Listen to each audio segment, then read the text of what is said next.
કીધું રાતોરાત મેં કીધું દાદા આમાંથી હું ક્યારે ઉગીશ, કેમ કે અમારો ધંધો એવો છે. તો મેં કીધું હાલવા ચાવલાનો દોડધામનો ધંધો છે, પણ હું કરીશ. પણ દાદાએ એવો ચમત્કાર કરી દીધો ને, તો 8 દિવસની અંદર હાલતા થઈ ગયા, લાકડી પણ મુકાઈ દીધી અને ક્યાં દુખાવો છે એ તો ખબર જ ન રહી. જય કાકા બળિયા દાદા, મારું નામ છે વિનુભાઈ બી વાઘેલા. હું સુરતથી આવું છું. સુરત સીતાનગર ચોકડીથી. મને પ્રોબ્લેમ 2 મહિનાથી મારી જ્યાં શ્રીરામ સાયોના પ્લાઝા, શ્રીરામ મનસાવસુ લીલા લસણવાળું, ત્યાં મારી સાયોના પ્લાઝામાં જોબ ચાલે છે. બહુ બધા કસ્ટમર સુરતવાળા છે જ્યાં મારી જ્યાં સુપીઓ આવે છે.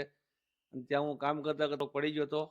ત્યાંથી મારી પગની નસ દબાઈ ગઈ હતી અને હાલવાનું પણ મારે છેલ્લા 2 મહિના બંધ થઈ ગયું. જે પછી કરી મારા કસ્ટમરોને પણ ખબર છે જ્યાં કે હું લાકડીથી હાલતો હતો.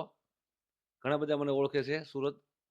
તો ત્યાંથી પછી મેં કાકા બળિયા દાદાનો વિડીયો જોયો અને ત્યાંથી મેં માનતા લીધી કે દાદા મને સારું થઈ જાય તો હું તમારે ત્યાં દર્શન કરી જઈશ, પગ સડાઈ જાય અને પ્રસાદી શ્રીફળ ને ચોકલેટની જે મેં માનતા લીધેલી છે પૂર્ણ કરી જઈશ. અને છેલ્લા માનતા લીધી પછી 10 દિવસ નથી થયા હજી પૂરા, બરોબર. અને સુરત મને 3 થી 4 સારી હોસ્પિટલમાં હું જઈ આવ્યો છું. બધા ડૉક્ટરે મને એ જ કીધું કે તમારો ગોળો સુકાય છે અને ગોળાનું ઓપરેશન જ આવશે અને બીજી કોઈ ઓપ્શન જ નથી, કોઈ દવાઈ નથી. હું સારી હોસ્પિટલનું નામ તો નથી આપતો, પણ નજીકને આપણે જે સીમાડા જગાજનાકા છે, કેનાલ રોડ ઉપર છે સારી હોસ્પિટલ, ત્યાં હું જઈ આવ્યો છું.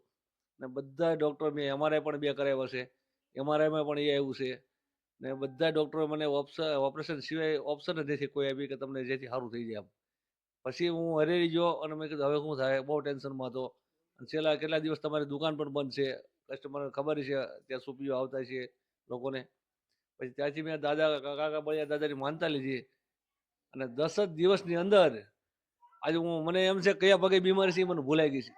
એટલી મને રાહત થઈ ગઈ. હાવ એટલે હાવ સારું થઈ ગયું એમ ગણો તો હાલે. જ્યારે હું સુરતથી અહીંયા આવ્યો તો બસમાં બેહવાની પણ હાલત નથી, એ હાલતે હું આવ્યો. ના જો દાંત કાઢતા કાઢતા આવ્યો છું, ચાલતા આવ્યો છું. બહુ ખુશીની વાત છે. હું તો કહું દાદા સાક્ષાત છે. જેથી કરી જે કોઈ ભાઈઓને પ્રોબ્લેમ હોય, આપણે સુરતવાળાને પણ તો તકલીફ હોય, દાદામાંથી વિશ્વાસ રાખો, ભરોસો રાખો. કે મને તો કે બહુ મોટી તકલીફ હતી. ત્યાં ડૉક્ટરે મને 2.5-3 લાખનો ગોળાનું કીધું. મને કે તમારો ગોળો સુકાઈ ગયો છે, ગોળો બદલાવવો પડશે, 2.5-3 લાખનો ખર્ચો છે. હું મનથી હરી ગયો હતો. જોકે ખર્ચાથી હું બીતો નહોતો, પણ મને એમ ટેન્શન હતું કે મારું ઓપરેશન આવશે, મારો ગોળો બદલાઈ જશે, જેથી કરી કાંઈ માટે મને બીમારી રહી જાય. પણ દાદાનું જોઉં તો સાક્ષાત ચમત્કાર છે કે આજે હું દાંત કાઢતા કાઢતા આવ્યો અને મને એ પણ ભૂલાઈ ગયું મને કયા પગે બીમારી હતી. એટલો દાદા મને સારું કરી દીધું. લ્યો ને, લાકડી લઈને આવ્યો તો જ્યારે સુરતથી આવ્યો અને આજે દાંત કાઢતા કરતો હરું ફરું છું, કોઈ ટેન્શન નથી મને. ખાસ કરીને મારા કસ્ટમરો બહુ બધા છે સુરતમાં. હું શ્રીરામ લીલા લસણવાળા સુપવાળા વિનુભાઈ બી વાઘેલા બોલું છું. સાયોના પ્લાઝા કેનાલ રોડ આપણી દુકાન, જે ઘણા બધા કસ્ટમરો આવતા છે. એ બધા ભાઈઓનું મારી નમ્ર એટલી વિનંતી છે કે જો કોઈ ભાઈને પગની હાથની તકલીફ હોય તો કાકા બળિયા દાદા પર ભરોસો રાખો, વિશ્વાસ રાખો, સારું થઈ જશે, તમારું કામ થઈ જશે. બસ એટલું જ કહેવા માંગુ છું. હે કાકા બળિયા દાદા, મને જેમ સારું કરી દીધું એમ જેથી કરીને જેટલા સુરતવાસીઓ આપણે છે બધાને કોઈને તકલીફ હોય તો સારું કરી દે કાકા બળિયા દાદા. અહીંયા પણ બહુ સુવિધા સારી છે કે તમારે બે આવો તો બેસાય એવું છે, પાણીની આ બધી વ્યવસ્થા બધી બહુ સારું છે. દાદાનું કામ પણ બહુ, આ જે કામ આપે છે દાદા સેવા કરે છે એનું કામ પણ બહુ સારું છે.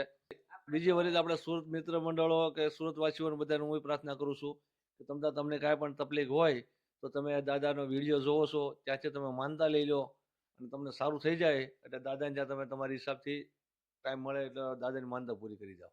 અને બહુ કોઈ મોટી ખર્ચાવાળી માનતા નથી.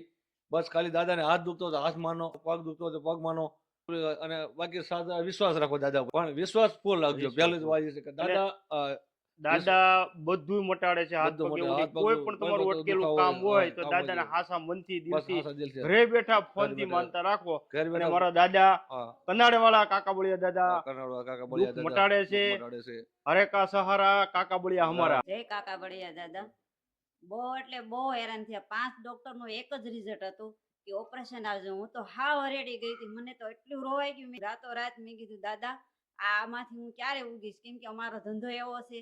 તો મેં કીધું હાલવા ચાવલાનો દોડધામનો ધંધો છે, પણ હું કરીશ. બહુ ટેન્શન આવી ગયું. મેં દાદાને રોજ સમરતી. મેં દાદા મને એકવાર સારું રિઝલ્ટ આપી દો, હું તમારા પાસે આવીને દર્શન કરી જઈશ. મેં કોઈ દી જોયું નહોતું આ બાજુ, આ ધામ નહોતું જોયું, પણ દાદાએ એવો ચમત્કાર કરી દીધો ને તો 8 દિવસની અંદર હાલતા થઈ ગયા, લાકડી પણ મુકાઈ દીધી અને ક્યાં દુખાવો છે ઈ તો ખબર જ ન રહી. એવો ચમત્કાર છે દાદાનો. હું તો એ બધાય લોકોને ઈ જ કહું છું કે હાસા વિશ્વાસ રાખજો.